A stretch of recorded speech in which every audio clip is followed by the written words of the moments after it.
It was announced this week that the Bills are going to be the team featured on Hard Knocks this season.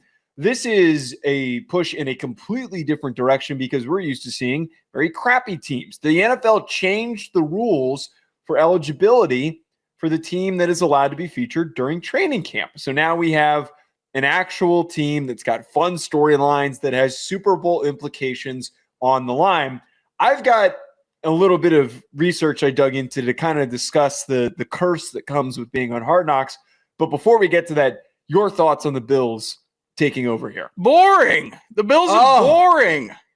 I like the Bills are a good team. The Bills are a really good team. McDermott, I think his quotes read better than they would be spoken because Sean McDermott, out of context, hint, hint, you're going to have to dig a little on this one, is an insane person.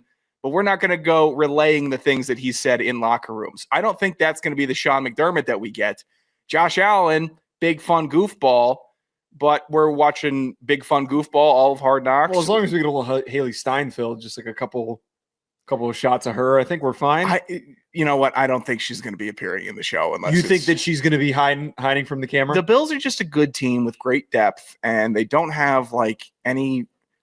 Really, Keon Coleman is probably going to be good. I think he's a really funny character. He's a great character for the league. He's going to be in the first minute of the show. I'm guaranteeing that. Yeah, but he's a good dude. There's no heel on the Bills. There's no one that you look on the Bills and say, Joey Bosa.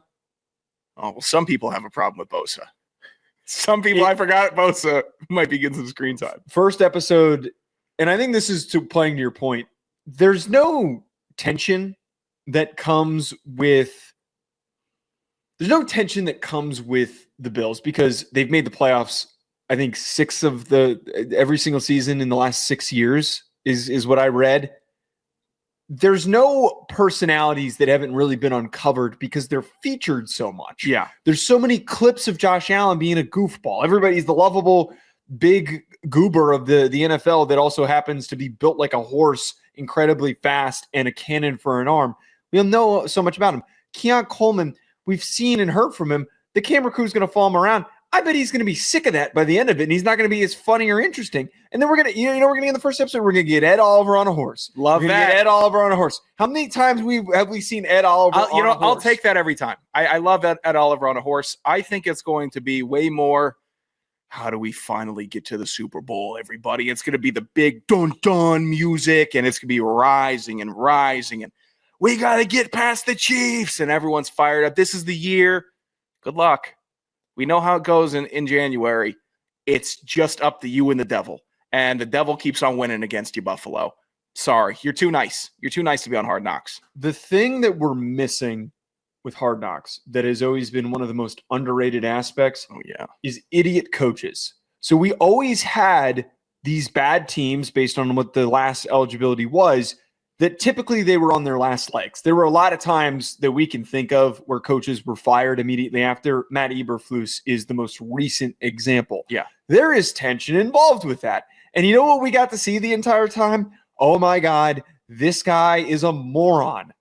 It painted the picture, and it probably led to his firing because I think it really put things into focus of like, oh my God, why did he get another shot? Listening to him talk to Caleb Williams, you see the way that they're interacting, and you're kind of thinking Caleb can kind of read through this, what this is, that there is not the same degree of intensity and focus of what a normal NFL team should have.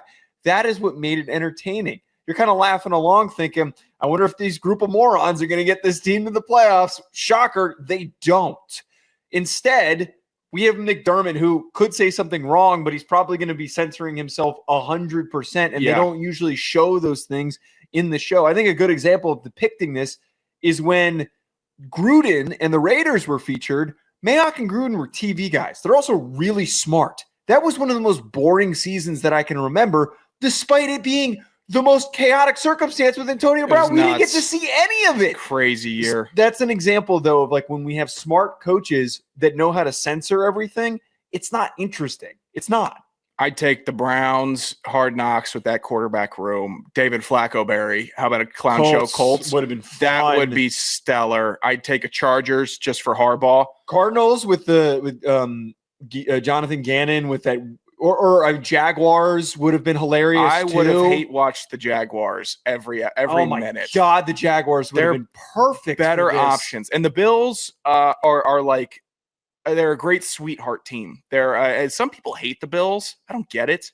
Maybe I just have I've grew up with people that have love for the Bills and family in Buffalo, so it's not like I was ever a fan, but I was never like anti-Bills, and I've never been.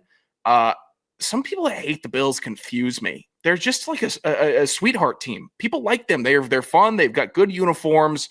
They play in unique circumstances where once a year you get to see them play in a blizzard. Maybe twice a year that happens. Like they give you everything in football, and that's great. But for Hard Knocks, reality TV football, bad choice. Bad choice. You don't want to put a camera crew on the stable housewives of Reno. You want to find the terrible housewives of Phoenix and really bite into that and sink into those people because they're creating the drama. They have the tension. Everyone just sitting around high-fiving all day. It's not good TV. No, right. And I know that we've surprisingly had a lot more successful teams. So 2021, the Cowboys, that one was at least interesting because it's Jerry Jones, Zeke, Dak. They went 12-5 and they lost in the wild card round. 2020, the Rams went 10-6 and they lost in the divisional round. It was got no Stafford was on the team by then. 2020 with the Rams? Yeah, you won in 2019. 2022 was an exciting, interesting one because it was the polar opposite of the idiot coach. It was the super intense coach, the compelling story of Dan Campbell turning around the Lions. They missed the playoffs. They still went 9-8. But for the most part, I mean, we've had some horrible seasons. 2016, Rams went 4-12. 2007, Chiefs went 4-12. 2017, the Bucs went 5-11. 2002, Cowboys went 5-11. 2014, Falcons went 6-10. That was a bad year. Mike Smith's last year. 2023, the Aaron Rodgers injury, Jets went 7-10. 2019, Raiders went 7-9. 2012, another example of like an awful team that still managed to not really get much of a compelling storyline. Dolphins 2012, 7-9. Browns 7-8-1 in 2018. And then there were a couple of good teams. Like the Bengals were on it a million times over, and we got the Ravens in 2001. That Ravens team was at least interesting. Yeah, that was actually like you have a ton of characters, and they're also good. Shannon Sharp, Ray Lewis, Tony Siragusa, Ed Reed. You have a bunch of guys that like are good for the screen, but they're not TV guys. That's when football players were football players, though. It's a little different now. Like everyone's just gonna be steezing on camera. I think I think you're right. It's just steez now. You're not gonna get guys. Maybe you get guys in shirts and shorts, but I mean, there's too much production. It's not just camera in a room. It's camera flashes and transitions and fast wipes. I take any team I would always take a Jets Hard Knocks. I would always take a Cowboys Hard Knocks.